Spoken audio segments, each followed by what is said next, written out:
Hello, everybody. Thank you for tuning in to the PG Show, where we talk about all things college football.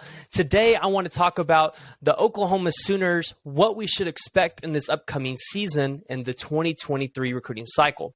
But before we do that, go ahead and hit that like and subscribe button. Let me know what you guys are thinking down in the comments below. What are you guys most excited to see from this team, whether it's in 2023 or this upcoming season? All right, everybody, today I got a good one for you. I've got Parker Thune on here from the OU Insider 247 account, and today we're just going to break down this upcoming season for the Sooners and the upcoming 2023 cycle. How are you doing, Parker? Doing fantastic. How are you?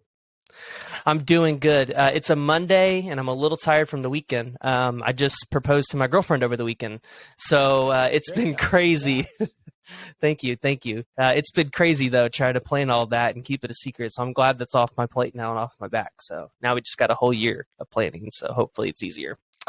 But yeah, on that note, as you can see, I'm a huge OU fan. So I go to the season tickets. I go to the games every year. And so I kind of know what I should expect, but go ahead and tell us a little bit more about just what OU fans should realistically expect kind of going into the 22 season, especially with all that we lost, but then all that we gained on the flip side. Yeah, well, that right there is a very broad question. So when you ask what do you expect or what should fans expect, is that more geared toward a specific record, a specific style of play? Like what are you kind of angling at there with that question? Yeah, so, obviously for the past, 5 or 6 years, we've had a Lincoln Riley offense that's kind of just been explosive, except for maybe last year. I think in 2020 at the beginning of the season, you probably could have made that argument too. But, for years, it sounded like with Baker and Kyler, the news, Sports Center, everybody talking would be like, oh, OU's going to have a fall off here. OU's going to have a fall off here. And it didn't never seem like it to happen until about 2020, which was the year that shocked me because with Spencer Rattler in the back, I thought surely, or was it 2020 or 2021? I thought surely, we would have, continued to roll a little bit. So, just kind of give us a little more insight to that. Like, where should fans realistically expect to see just from a play style for this team, but also, record wise? Yeah, obviously Oklahoma fans are accustomed to a high-octane offense, which you mentioned. That was the Lincoln Riley MO. And I think the refreshing thing, the thing that will provide some consistency from a casual fan's perception is that there's still going to be plenty of high-octane offense in Norman, Oklahoma. New offensive coordinator Jeff Levy runs a very, very up-tempo offense. They get to the line quickly. They snap the ball quickly. It's a no-huddle type of scheme. And so when this team hits the field, they're going to move expediently on offense. And the trigger man at the helm of it all is Dillon Gabriel, the transfer from UCF, who's obviously run Levy's offense before, not just experienced it, but actually run it. He was the starting quarterback as a true freshman for the Knights back in 2019 when Levy was the offensive coordinator at UCF. So my expectation, Preston, is that the Sooners are going to continue to play pretty prolific offense. If you look at Levy's track record, he's right up there with Lincoln Riley in terms of most productive offensive play callers in the nation over the past few years.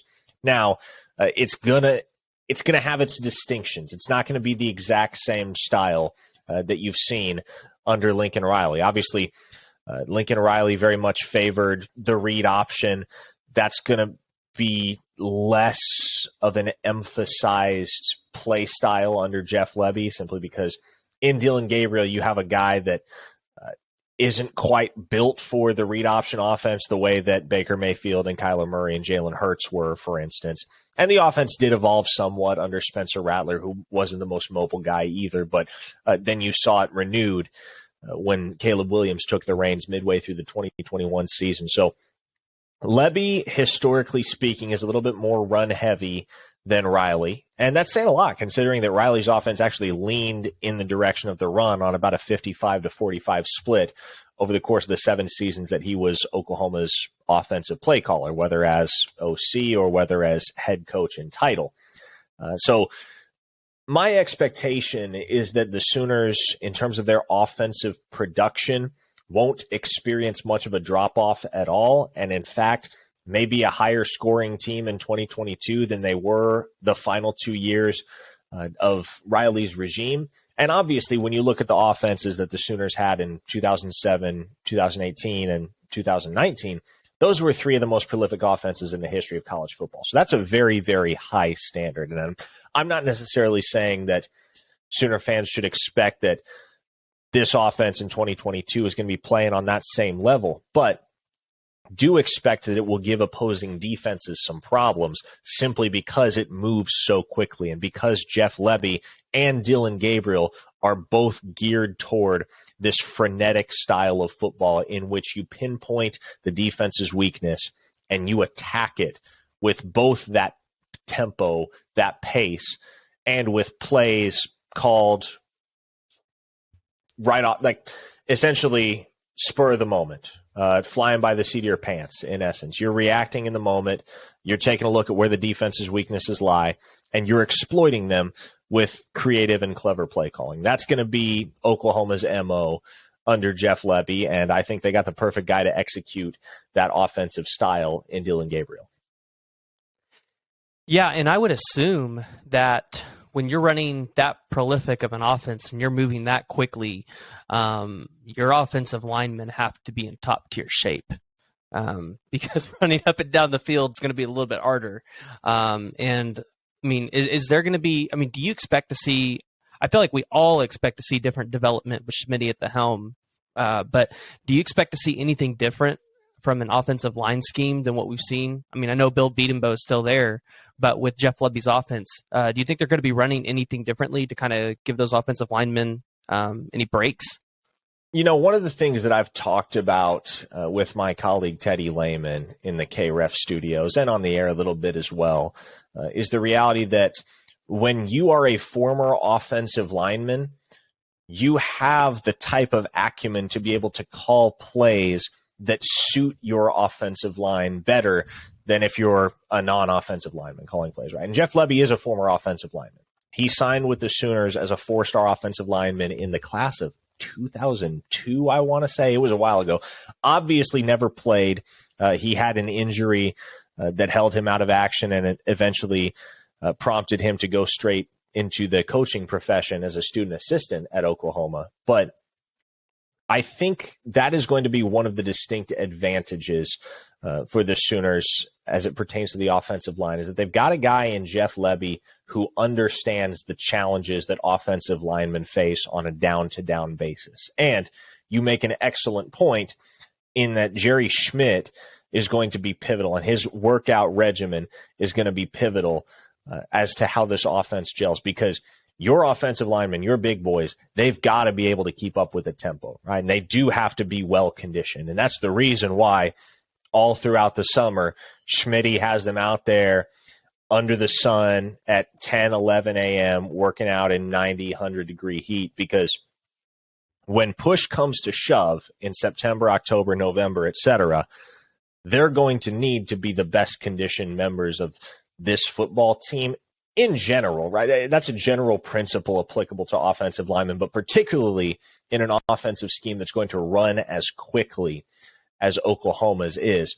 You're going to need your offensive linemen to be in tip-top shape, as you said, and I expect that they will be. And that's part of the reason that I expect the offensive line to be much more impactful and overall perform better than they have the last couple of seasons.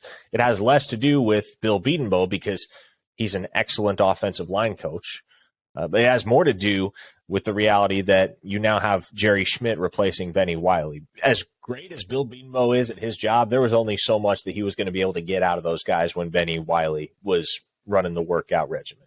Now that you have Jerry Schmidt back in the fold and you've got him working ardently all summer to get these offensive linemen in the shape of their lives to be able to run Jeff Lebby's offense in the fall, my expectation is that Oklahoma is going to see a big, big step up in terms of their ability to block for both the run and the pass effectively this fall. And to be honest with you, I don't think Oklahoma's offensive line play has been bad the last couple years. I think when you look at the numbers, when you look at what they've been able to do as far as protecting the quarterback and as far as paving the way for the running backs, there are a lot of teams, man, there are a lot of teams across the nation that would kill for the offensive line that Oklahoma has had the last couple of years. But it does pale in comparison to those stout lines that they had in 2017 and, of course, 2018 when they won the Joe Moore Award and have since put all 5 starters into the NFL. So I don't think it's far-fetched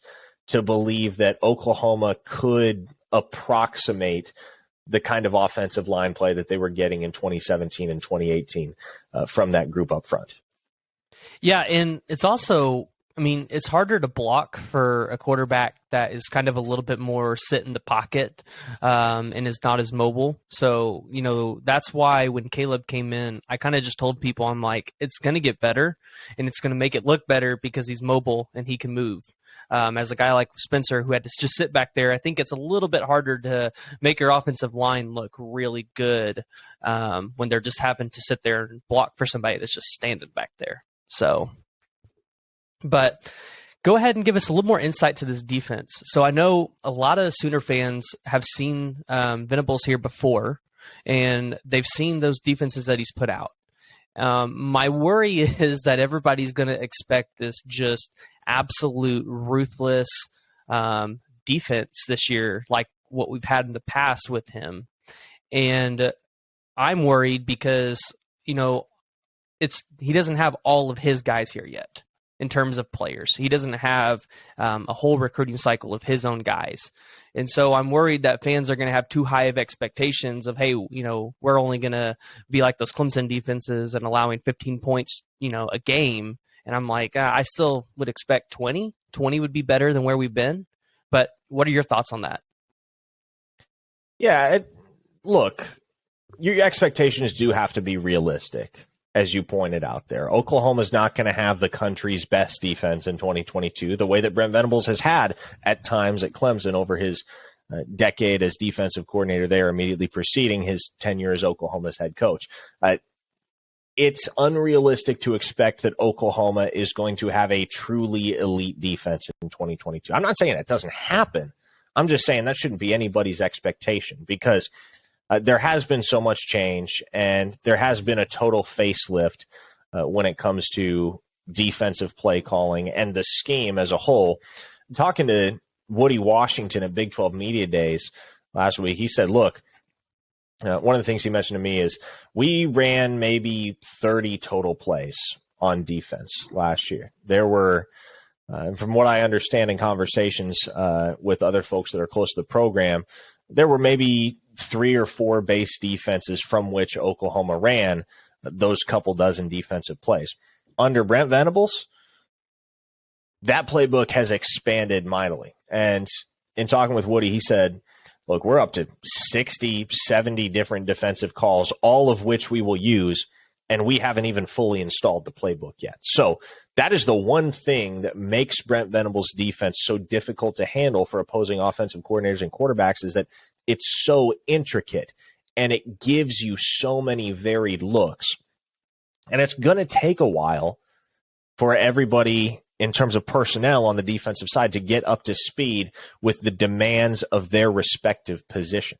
And I do think when you look at Brent Venables' track record, in general, he doesn't have it in him to not produce a top 25 defense. So you're going to see a lot better defense at Oklahoma this fall than you have seen over the last few years. Honestly, maybe even going back a decade or longer. I think you probably have to go back to Brent Venables' tenure as Oklahoma's defensive coordinator to find the last time that the Sooners will have played the type of defense that I expect them to play in 2022. I think they'll have a top 25 total defense when you look at the landscape of college football. I don't know that it's a top 5 or top 10 defense, but I think it's going to be more than capable enough of getting the Sooners to the college football playoff if the offense gels. I'm less concerned with the defense than I am with the offense. And I think that just has to do with the fact that there is so much more new on the offensive side of the football than there is on the defensive side. And I know that some folks may be listening to that and scratching their heads saying, well, didn't you just talk about how radically different it's going to be in terms of defensive scheme? Yes, but you have cornerstones that you can bank on guys who are Sooners through and through, who have been in this locker room, who are going to be vocal leaders for this defense, and guys that are going to be able to share their wisdom with the younger members of the group. I think about guys like Woody Washington, whom I just mentioned, Justin Broyles, a sixth-year senior, one of 3 holdovers from that 2017 recruiting class that has sent so many guys to the NFL level. Jalen Redmon is entering his 5th year as a Sooner, as is Deshaun White. When you look at the younger guys as well, Ethan Downs was handpicked to represent the Sooners at Big 12 Media Days, and people are raving about his leadership qualities and how he is mature beyond his years. Jaden Davis, whom a lot of people forget about, is going to be in contention to start at nickel for Oklahoma, and he's a guy that has been around the block a time or two, and a guy that probably has a decent handle on Brent Venables' defense, more so than the rest of his peers, because his runner-up coming out of high school was Clemson. His recruitment came down to the Sooners and the Clemson Tigers, who, of course, had Brent Venables at the time as their defensive coordinator. So I think that there is enough leadership, enough stability, and enough chemistry on the defensive side of the football that unit's going to be less of a concern to me than the offense. And I don't want to make it sound like the offense is rolling into the season with a zillion question marks about what it's going to look like and who plays where and who gets the majority of the snaps at X position, et cetera, et cetera. But there is more stability in an overall sense on the defensive side of the ball, as I see it, heading into 2022 than there is on the offensive side. So if Sooner fans are concerned, I think the concern should lie in how quickly Jeff Lebby's offensive philosophy takes root. And to use a Brent Venables analogy, how quickly the Oklahoma offensive staff is able to water the bamboo to get them to where they need to be as a football team going forward. Yeah, and I think there are a lot of questions for the offense, but correct me if I'm wrong, and this is just how I feel. I feel like our wide receiver room is in great shape. We were able to retain Jalil Farouk, Marvin Mims, and Theo Wease, who I believe Marvin Mims and Theo Wease were probably the 2 best receivers on the team.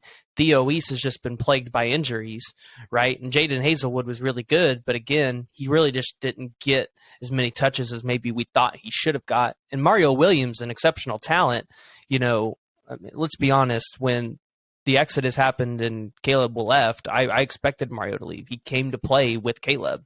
But I think the receiver room is in great shape. When it comes to the quarterback room, with all the questions that were sitting there at quarterback last year, with everybody asking for Caleb and not Rattler, I think we realized Rattler wasn't the guy for the system. And so I think, with Dylan coming in, I think you kind of end up kind of where you were at with Caleb, maybe not as much upside, but you end up with a guy that can go out there, make the passes, and win the games. And then I believe this running back room is probably better than any running back room that we've had since Joe Mixon and P. Ryan. But correct me if I'm wrong on any of that. No, and to start with the wide receiver room there, to me, the big X factor is Theo Wease, especially coming off injury, because you know what you're getting in Marvin Mims. If he's fed the ball, he's going to be one of the most dynamic wide receivers in the entire country. We've seen that potential. It's not as if we're talking about a guy that hasn't yet broken out. That happened for Marvin Mims already, and it happened very early on in his career. By the end of the 2020 season, his true freshman season, everybody across the country realized what Oklahoma had in Marvin Mims. And that is, again, when he's fully healthy and when he's fed the ball, he is one of the most talented wide receivers in the country. So he is your clear wide receiver 1 in my eyes. Jalil Farouk, and this goes back once again to the conversation I had with Woody at Big 12 Media Days. He said, look, Marvin's given me problems in practice. He always does. But, man, Jalil Farouk is going to be an issue. And every report I've heard in talking with people close to the program from January to now in July seems to indicate the exact same thing about Jalil Farouk, which is that he is going to be a key cog in this Oklahoma passing attack and has the opportunity to perhaps even outproduce Mims. I don't think that's out of the question, because oftentimes when you have a guy that has some skin in the game, the way that Mims does, who's been there before and whom opposing defenses are going to very intentionally scheme to try and shut down. The benefactor is often the guy on the other side, and that's going to be Jalil Farouk, as I see it, for Oklahoma. You know what you're getting in Drake Stoops, a very reliable slot receiver who will never drop a pass, ever. In Theo Wease, what do you get out of him in 2022? That is the biggest question to me as it pertains to the wide receivers. And I'm not saying it's all on his shoulders to be that fourth guy alongside Stoops and Mims and Jalil Farouk, because you've got Jaden Gibson, the true freshman, coming on very, very strong. I am intrigued by what the Sooners have in J.J. Hester, the 6'4", 196-pound Missouri transfer. I'm a big fan of L.V. Bunkley Shelton, the transfer from Arizona State. There's a lot of depth in that wide receiver room. But Theo Wease is still a former five-star recruit, right? Still, I think when he came out of high school, he was a top 20 prospect nationally.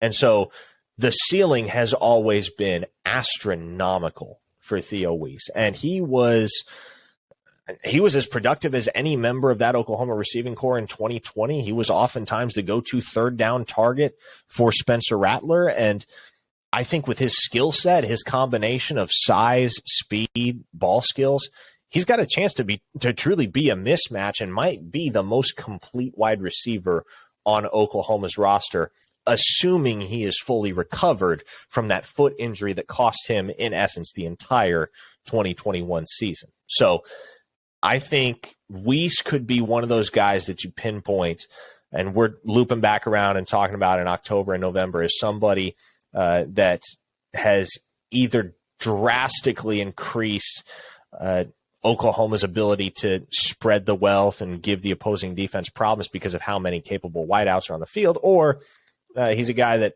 has just really never been the same since the foot injury, and he's still good for a touchdown catch every now and again, but he's no longer the threat he once was. Based on what I've heard about Theo Wease, dating back to February, March, when he really started to get back in the swing of things, I'm inclined to believe that he is going to be an integral part of this passing attack in 2022 and should be just as good, if not better, than he was in 2020. But again, there is so much unknown when you're coming off an injury that cost you an entire season. With the running backs, I've been driving the hype train for Javonte Barnes since long before he was ever an Oklahoma Sooner, long before anybody even had the inkling that he was considering Oklahoma as a potential landing spot towards the tail end of his recruitment. I watched the kid's film in March or April of 2021 and was instantly sold. I still think he's the best back in that entire 2022 class. And based on what everybody got to see in the spring game, based on the things that I heard behind the scenes about him throughout the spring, that's a kid that could be starting at running back for Oklahoma by midseason. And I don't want to place expectations on Javonte Barnes that are too lofty, because it's not going to be all on his shoulders. The Sooners have another guy in Eric Gray in that backfield who's a multi-year 1,000 scrimmage yard guy, when you look back at his days at Tennessee.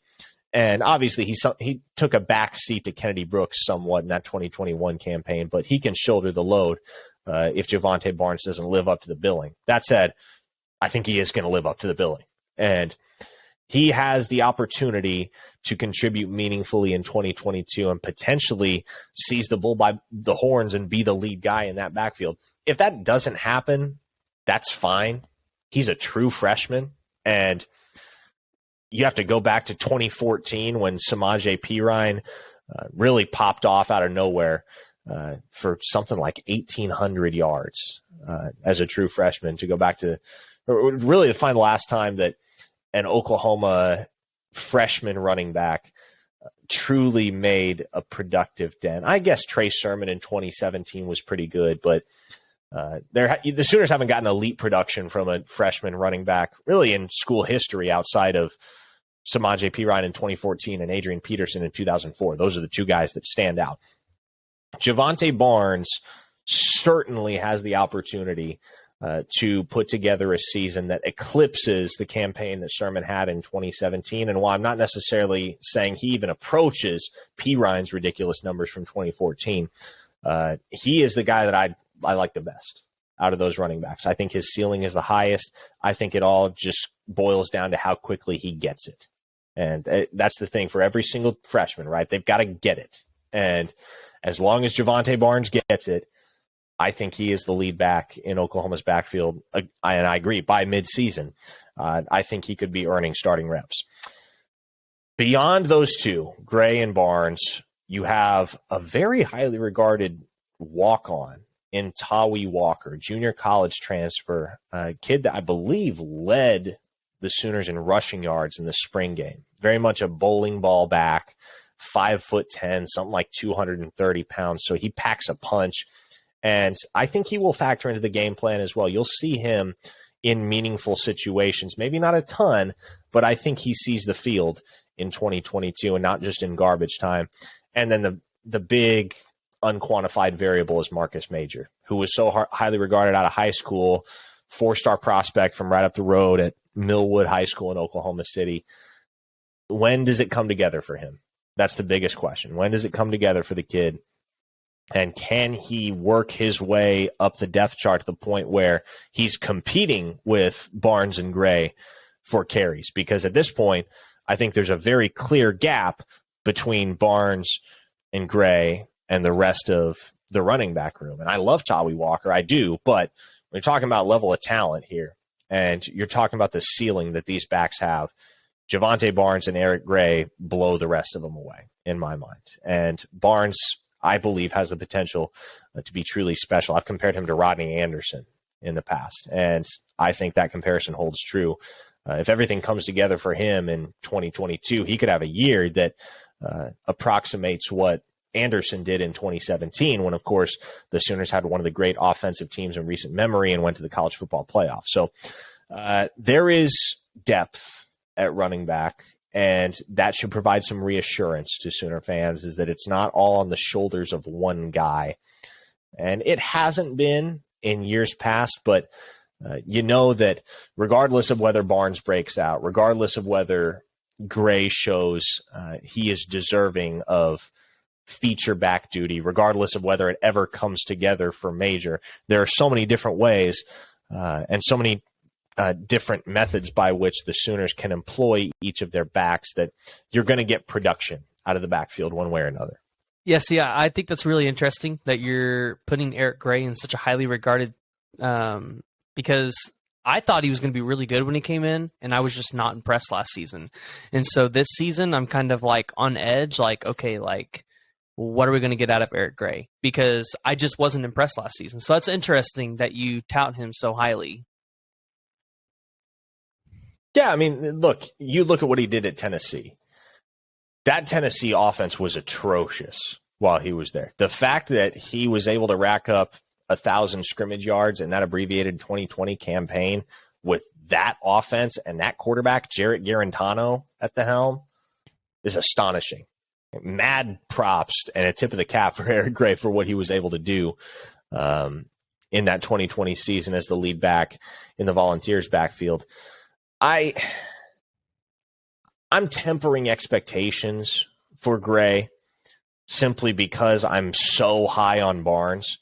And so I don't want to make it sound like I expect Gray to rack up 1,000 scrimmage yards again. I think it's very possible, but that running back room has so much competition and so much depth that I think it's really anybody's job heading into the fall. I think the smart money is on Gray, and I think the bold money is on Javonte Barnes. But who's to say Marcus Major doesn't come out in fall camp and blow people away? All right, so let's go ahead and let's talk about the upcoming schedule for the Sooners this year. I think it's, in my opinion, really favorable. You got a lot of teams at home, and I feel like you got a lot of easy road games, especially with the first two games at home. We've got UTEP and Kent State. One's at 2:30, one's at 6. So what do you think about those two games? I mean, those are two wins. Anyway, you slice it. Those are two tune-up performances for Oklahoma as they head into what will be a very hostile road environment in Lincoln, Nebraska on September 17th. So I think those games are more about figuring out what you have in your arsenal, both offensively and defensively, as you prepare for a very strenuous road test up at Memorial Stadium in Lincoln. So I don't expect that those games are going to get too hairy or too interesting with UTEP and Kent State. Those should be one-sided defeats for Oklahoma. Those should be romps. Those are the type of games you'd hope are over by halftime. So I try not to put too much stock into non-conference play unless there truly is a game on that schedule that has the opportunity to alter the course of a team's season, even that early on in the process. And I think that game is September 17th against the Nebraska Cornhuskers. I think that, along with the Red River Showdown on October 8th, those are the two biggest games on Oklahoma's schedule in my eyes. Wow. Biggest games on the schedule, even outside of Baylor and Oklahoma State.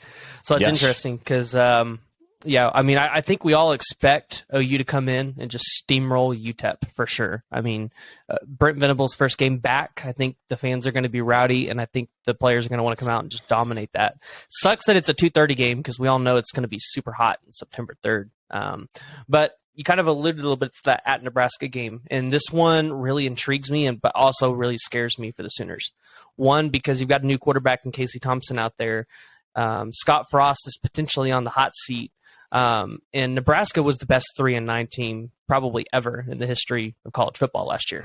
So, I mean, like, you're rolling your eyes, but seriously, like, is there any, like, should there be any worry that OU could go in there and drop the ball and lose that game in Brent Venables' first year? Is there a worry? Yes. But with regard to Nebraska and their claim to being the best 3-9 team in history last year, there's no such thing as the best 3-9 team ever. If you're 3-9, you suck, and Nebraska did last year.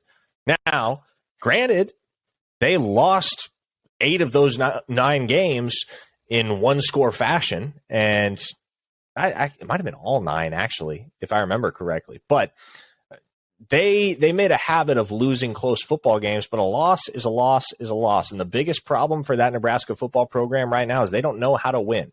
And you saw that last year. You saw that they didn't know how to win. They continually put themselves in the type of positions where if you're a football team that knows how to win, you go and get a win. And if you're a football team that doesn't know how to win, you find a way to choke it away. And the Sooners did that time and again over the course of the 2021 season. They played Oklahoma really, really tight down at Owen Field in mid-September. And it was a phenomenal defensive performance from the Cornhuskers. Adrian Martinez played one of the best games he's ever played as a collegian. But this is a radically different Nebraska football team last year to this year. And I understand that they're much in the same boat as Oklahoma in that regard. They underwent a lot of change with regard to both the coaching staff and the player personnel on the field. But I don't think Nebraska wins this game. And the reason I don't think that's true is because, as a Nebraska native, as somebody that has watched that team for years and years and years, and has gotten the chance to follow them closely over Scott Frost's 4 years as head coach, I just don't think that team has the ability to cultivate a winning identity under Scott Frost. And I've said it from the get-go with him. He's a good football coach. The Nebraska football program is a good football program, a historic football program. It's one of the best jobs in college football if done right. But Scott Frost just never was a fit there to me. I never liked the fact that Nebraska seemingly handed the job to him when there were so many other capable candidates at their disposal that they should have at least given the time of day to. I was very much in the boat at the end of the 2020 season that they should have ran Scott Frost out of town and went and hired Marcus Freeman. Of course, he's now the head coach at Notre Dame, and I love Marcus Freeman. I think he's going to be immensely successful there. But Nebraska, man, I don't know if they can crack it under Scott Frost because the buck always stops with the head coach. right? And for this Nebraska team, we're not just talking about the 2021 season when we say they don't know how to win. If you look at the entirety of Scott Frost's tenure as head coach at Nebraska, it has been excruciating loss after excruciating loss, agonizing defeat after agonizing defeat. There are teams that just find a way to win football games. I think about Baylor in 2019 as an outstanding example of that type of program with that type of identity. Baylor didn't overpower or overwhelm anybody that year, but they found a way to win football games, and that's the reason why they ended up playing in a New Year's Six Bowl and coming very, very close to knocking off Oklahoma for the Big 12 championship. Nebraska seems to just find a way to lose, man. And it's sad and it's unfortunate because, you know, I know as well as anyone how devoted those fans are and how long-suffering they are at this point. I mean, it's been a good long while since they saw their program field a competitive football team. But I'm not convinced anything changes for Nebraska in 2022. And I think that program needs a facelift from the top down if they're going to be able to not only compete with a team like Oklahoma, but go and beat a team like Oklahoma, because there's a difference there, right? That Nebraska team could compete with OU last year, but I would argue that they were never going to win that football game. I don't feel as close as the scoreboard looked at the end of the game, 23-16 in favor of the Sooners. That always felt like a game that the Sooners had in hand from the get-go. And when that's the type of football that you're playing as a team where you know you're going to be in games, but for whatever reason you just can't seem to finish, at a certain point, man, you need to institute some radical change. And the day of reckoning is coming for Nebraska. Until then, as much as I like Casey Thompson, as much as I like some of the additions that Nebraska, has made via the transfer portal, such as O'Shawn Mathis, the phenomenal edge rusher, and former TCU Horned Frog, I just don't see them winning that football game on September 17th. They need to go back and hire Bo Pelini again. Just bring him back. Give it another run. Hey, I was very much of the opinion that they never should have ran Pelini out of town, but I do understand that 8-9 wins a year doesn't really give you a whole lot of job security at a certain point when you're at a program like Nebraska that is accustomed to playing for and winning national championships. We're a quarter century removed from Nebraska's last title, and while that feels like a long time ago, the reality is it's only a drought that's 3 years longer than Oklahoma's right now. The difference is OU's winning, 10 to 12 games a season. That's exactly. The difference. Exactly. So, all right. Well, let's get in these next two games. And I think, so there's two games on the schedule that I think are trap games. And I think it's TCU and Iowa State. But so right here we have Kansas State at home, and then we have at TCU. Should there be any concern here for the Sooners having to play K-State at home, or should there be concern of having to go play TCU? K-State's going to be tough. I think K-State is the type of team that could play for a Big 12 championship in 2022. And I think they have the potential to win double-digit games. I'm very, very high on that program. They have a lot of talent. And it seems weird to be saying that about Kansas State, right? Because traditionally Kansas State is the team that wins games in spite of their ostensible lack of talent.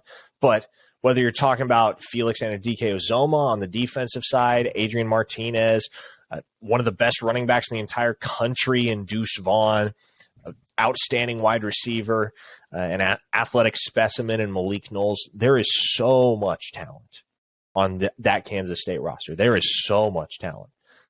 And I give the edge to Oklahoma because they're playing at home and because I don't necessarily trust Adrian Martinez to keep the ball out of harm's way against a Brent Venables defense. Because when you have a turnover-prone quarterback, that's one thing that Brent Venables is going to take full advantage of.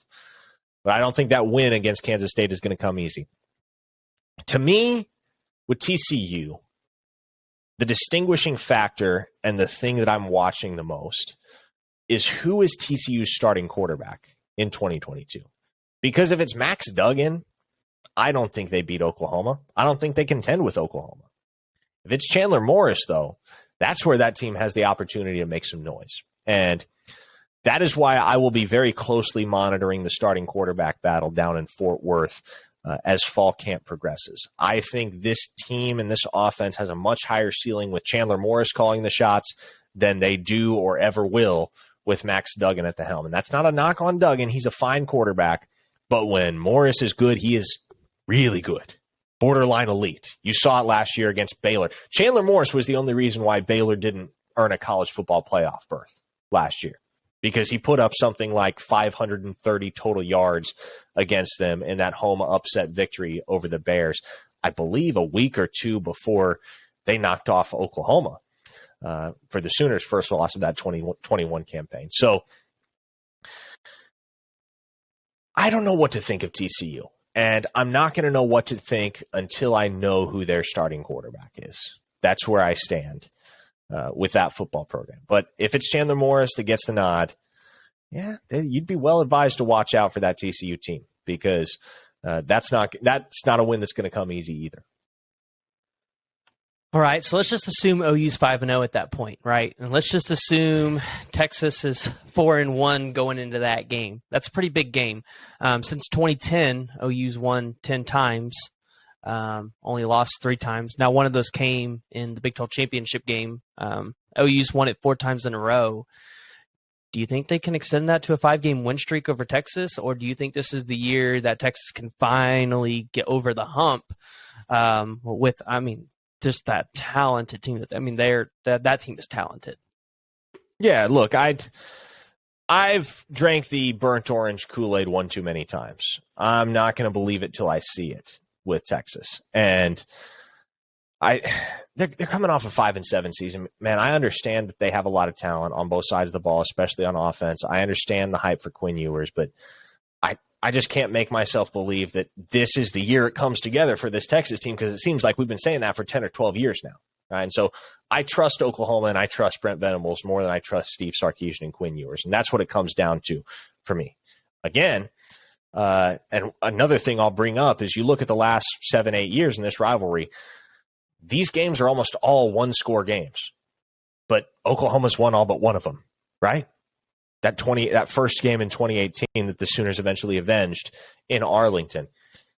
The Sooners, regardless of who has been the head coach, who has been the quarterback, what they've had in terms of ammunition on the offensive and defensive side of the ball, they've found a way to win this game. And I believe they will again. All right, cool. All right, so next up on the schedule, we have the team that almost got us last year that I, for shadow of a doubt, do not believe was an accident. The Kansas Jayhawks.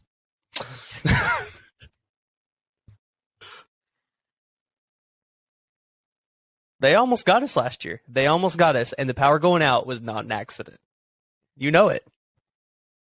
Okay, well, we're verging on conspiracy theories now. But that performance was inexplicable.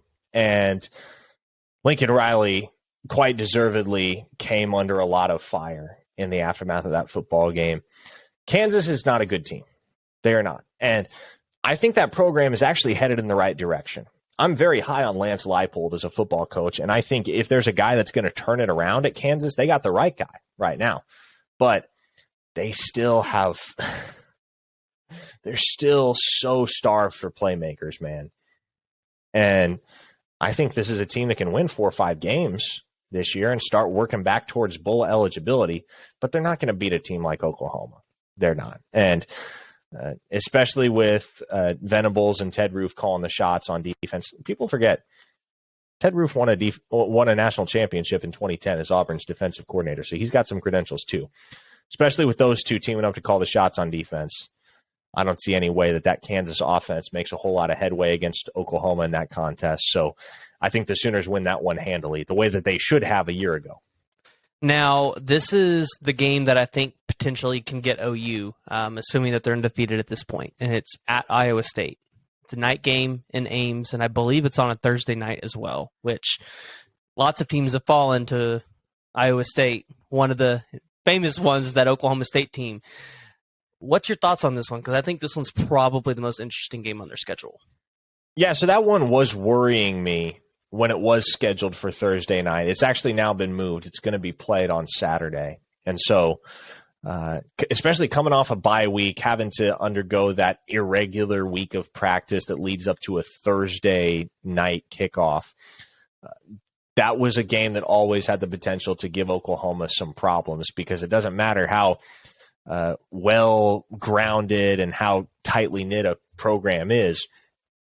When you got to face an irregular week of practice, especially coming off a bye, and then go to a hostile road environment and play on a Thursday night, it's going to be tough. It's going to be tough to perform the way that you otherwise would on any given Saturday. Right? But now that game's happening on Saturday, my concerns are alleviated. And it's a little bit unclear what Iowa State's offense is going to look like. Is it going to be Hunter Deckers at quarterback? Is it going to be Nate Glantz at quarterback? Who's going to fill Breece Hall's shoes? Xavier Hutchinson is an outstanding wide receiver, all Big 12 preseason first-teamer. But they've got to replace a lot. They've got to replace a lot, both offensively and defensively, when you look at the losses of guys like Greg Eisworth and Mike Rose. It's a lot easier to replace that type of talent at a place like Oklahoma than it is at Iowa State. And so, especially coming off a 7-6 campaign a year ago, when everybody and their mother expected Iowa State to be right back in Arlington playing for the Big 12 championship, I'm not buying this team. And I think they'll be adequate. I think they'll win 7-8 games again, but they don't make serious noise in the race for the Big 12 championship in my eyes. And so that's a game that, especially now that it's going to be played on a Saturday, that's a game I expect Oklahoma to win. Oh, well, I had no idea that game got moved, so you just gave me a sigh of relief there, because that one scared me a little bit. So next up is another really tough game. It's Baylor at home. I feel like they should win this because it's at home, and after that whole situation last year, I feel like OU fans are going to be a little rowdy for that one, because, I was not a fan of what happened after that game. I feel like they should have just called it, but. Sure, but nobody's going to remember that game, especially by the time it rolls around this fall. Nobody's going to remember what happened in Waco a year ago, because most everybody will have blocked out any and all memories that prominently involve Lincoln Riley. So I'm not sure whether there's going to be much of a subplot there at all. I do think Baylor's going to be a really good football team. And I wonder what Blake Shapen looks like over the first half of the season, because I think that's going to tell us a lot about how far this team can travel. Obviously, Dave Aranda was confident enough in Blake Shapen that he named him his starter at the conclusion of spring ball and pushed Gary Bohannon into the portal. That's how convincingly Blake Shapen won that starting job at Baylor. So if he is as advertised, this Baylor team is absolutely a team that will win double-digit games and be in contention to go back to Arlington. Could very well be the cream of the crop in this conference, at least in the regular season. Could beat Oklahoma on their home turf. Baylor is a very well-coached football team. They've got players on both sides. And if there's one defensive mind in the nation that can go toe-to-toe with Brent Venables, I think it's Dave Aranda. Dave Aranda by no means has a resume that is as extensive and as impressive as Brent Venables, but Dave Aranda can coach some defense, man. And so you also have to keep in mind the fact that Dave Aranda coached against Jeff Lebby in, what was it, the Peach Bowl? Was it the Sugar Bowl? It was the Fiesta Bowl. It was the Fiesta Bowl, I think, this past winter, when Lebby was still the offensive coordinator at Ole Miss, and Dave Aranda, or did Lebby coach that game? Now I'm getting all twisted around. I think he did, but he didn't have like great quarterback for that game. I mean, it's not like he had all those tools. Yeah, Matt Corral got hurt. Yeah. Matt Corral got hurt. They were rolling with a true freshman and Luke Altmaier by the end of it. But the point is, Dave Aranda and that Baylor defense powered down what was, either way, Jeff Lebby's offense in that bowl game. So if there's a defensive mind in this conference that can unravel what Lebby schemes, it is Dave Aranda. That gives me a lot of apprehension surrounding that Baylor game, even though it is in Norman this year. I think it's way too early when you start talking about games that are later on in the season. Right? It's way too early to predict which way those games are going to swing because so much depends on the momentum that you accrue as a program over the first half of the season and attrition due to injury and the circumstances surrounding your locker room. And there's so much that can affect the way that a team looks in week 1 versus the way that they look in week 9, for instance. We're not going to have the same perception. I don't know if it's going to be a better or worse perception.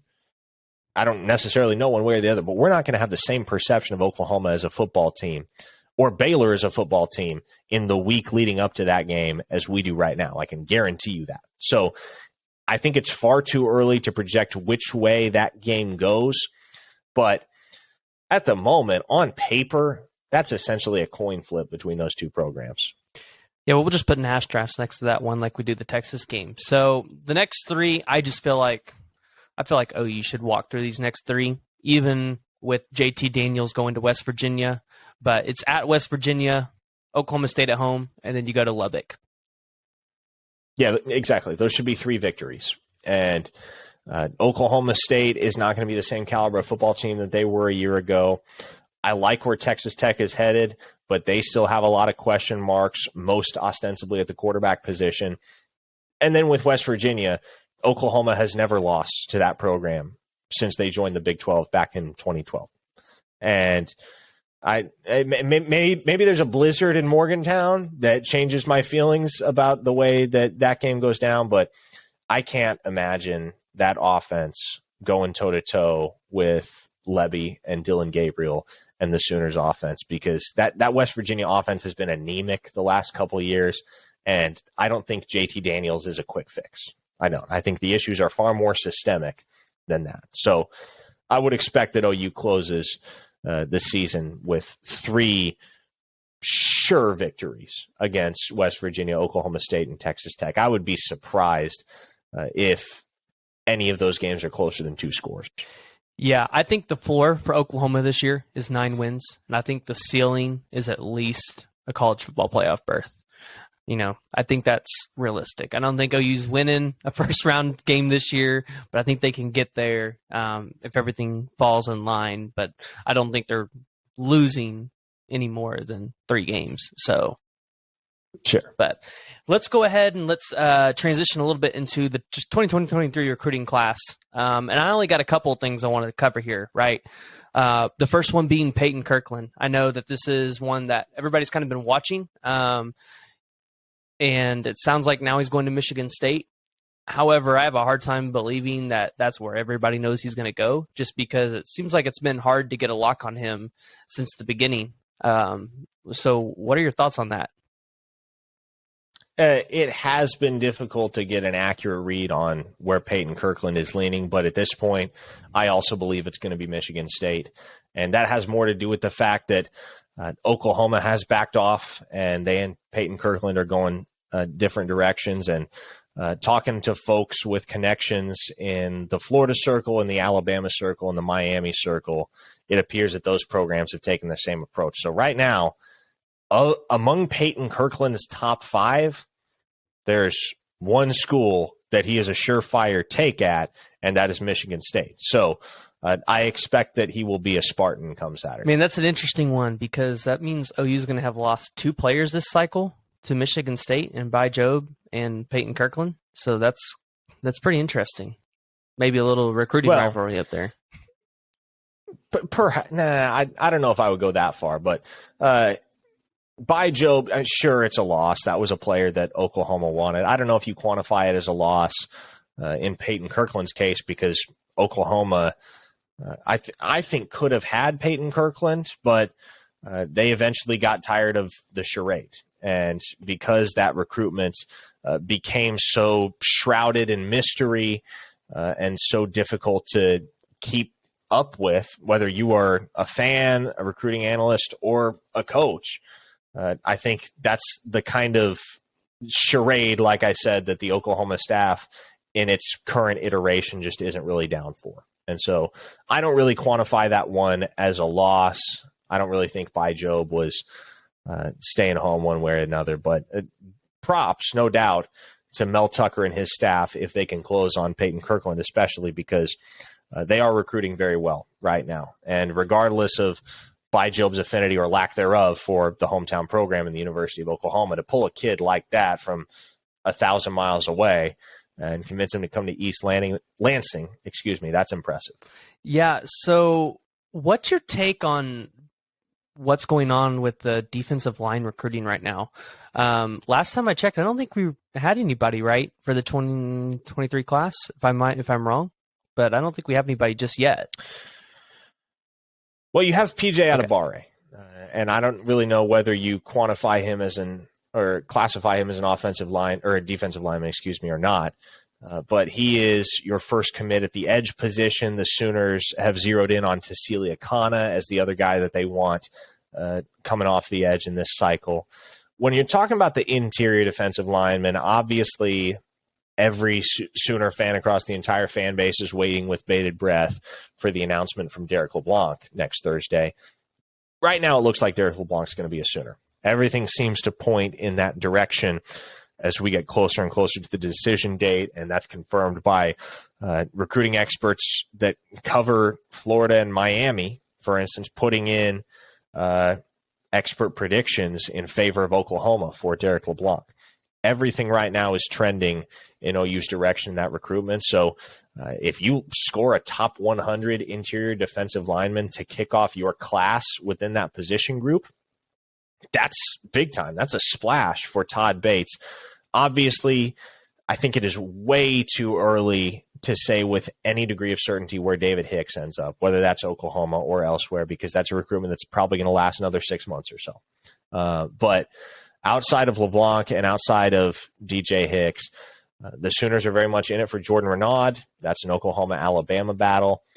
Looks like another Oklahoma-Alabama battle for Edric Hill, the 4-star defensive lineman from North Kansas City and a high school teammate of PJ Adebawore.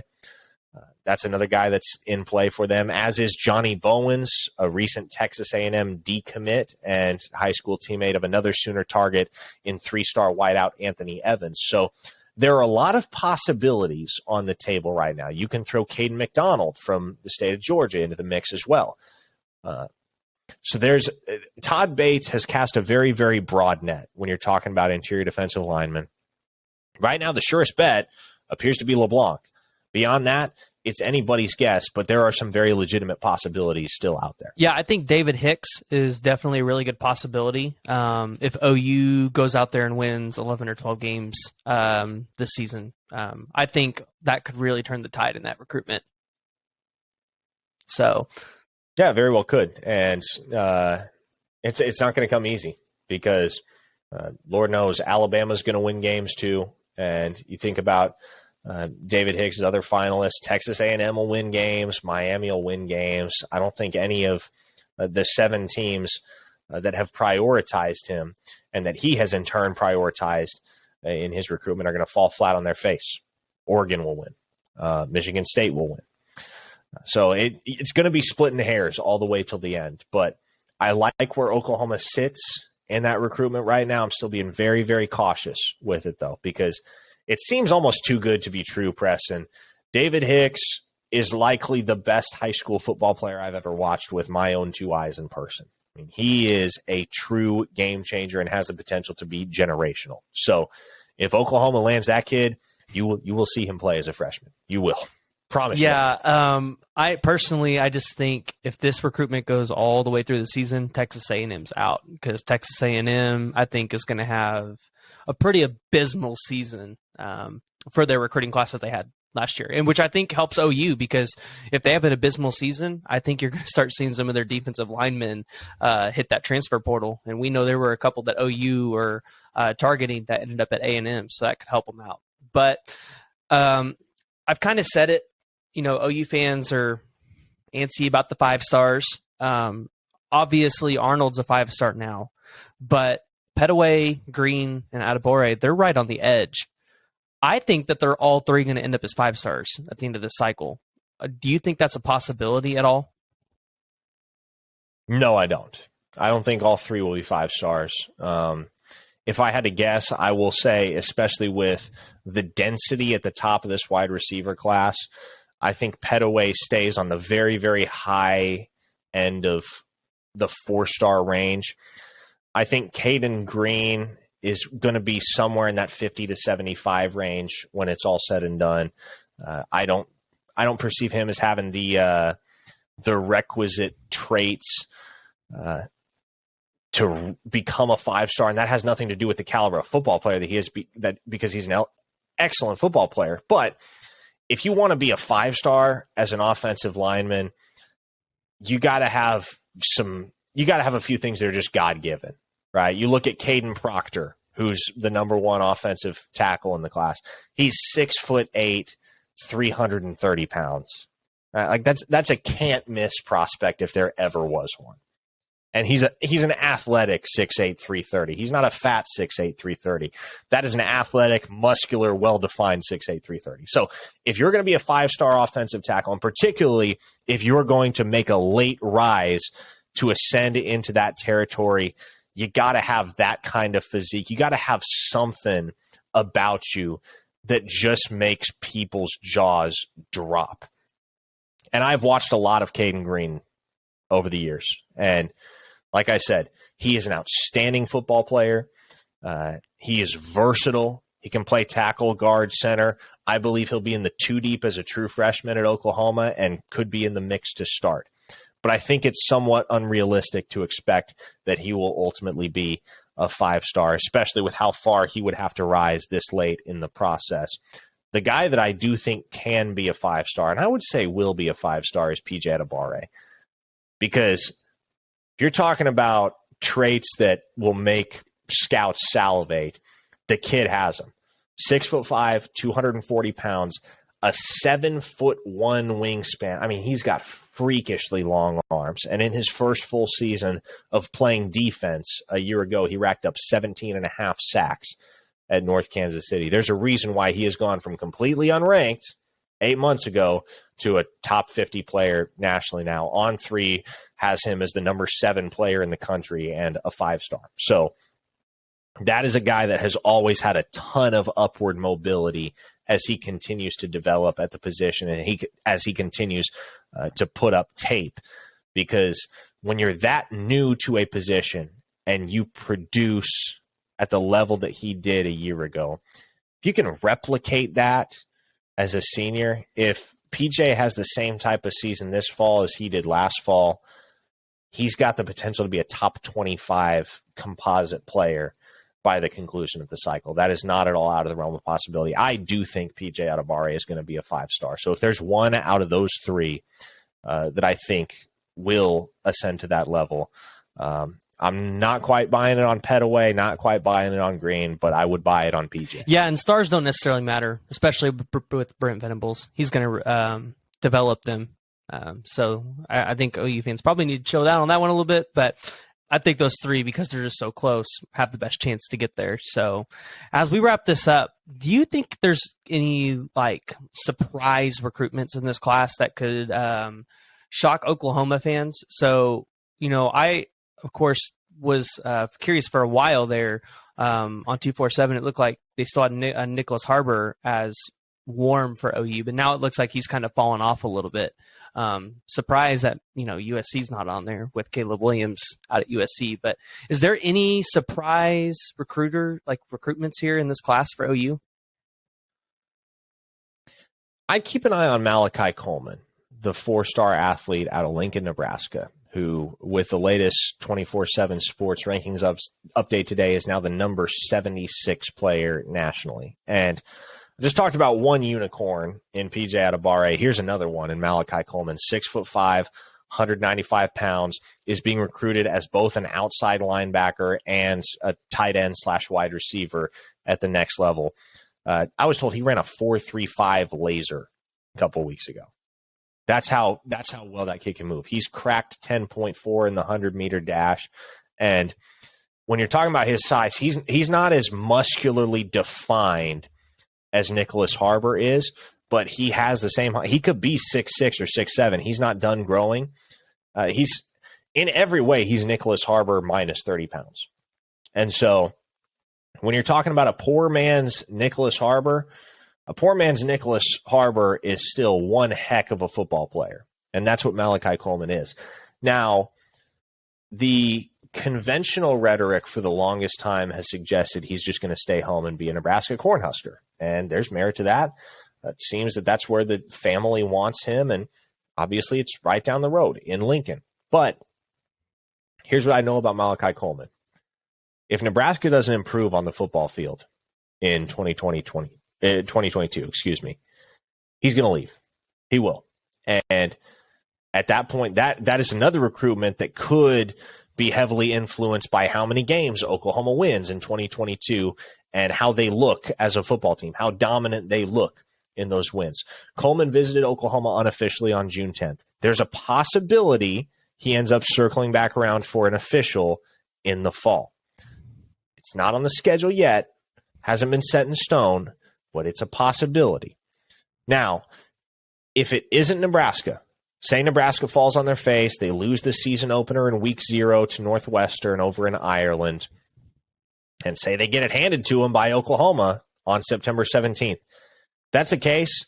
I think that's the point at which Malachi Coleman starts to legitimately look around and say, okay, I'm not comfortable going to Nebraska if they're not going to win football games, and if this coaching staff may get completely turned over heading into the 2023 season. I might be dealing with a new head coach, a new position coach, a new coordinator, et cetera, et cetera. I probably need to go look somewhere else. If it gets to that point, right now, in my eyes, it's going to be a battle between Oklahoma and USC. So that might be a fun one for Sooner fans that are eager to score a legitimate head-to-head recruiting victory over their former head coach, who, of course, is now the head ball coach at USC. So there is a world in which Malachi Coleman ends up at Nebraska, and it's a pretty open and shut recruitment. Let's say Nebraska starts the season 4-1, 5-1, that one loss coming to Oklahoma, but they prove that they're not the same downtrodden football team that they have been for the last 5 seasons. If that's the case, Malachi Coleman's probably a Husker. If that doesn't happen, all bets are off, man. And I'll tell you this much. Joe John Finley, as a recruiter, appeals to a certain type of person. Not a certain type of player, a certain type of person, by virtue of his personality and his reserved, even-keeled demeanor. Malachi Coleman's that type of person. And so it's not really a surprise to talk to him and folks around him and hear that Joe John Finley really, really clicked with him. So if it's not Nebraska at the end of the day for Malachi Coleman and the Huskers fall out of contention, I'm going to start to like Oklahoma's chances a whole lot more than I do right now. And I think they have decent chances at the moment. They're in it, no doubt. But those are odds that have the chance to exponentially increase from August to October if the lines fall just so.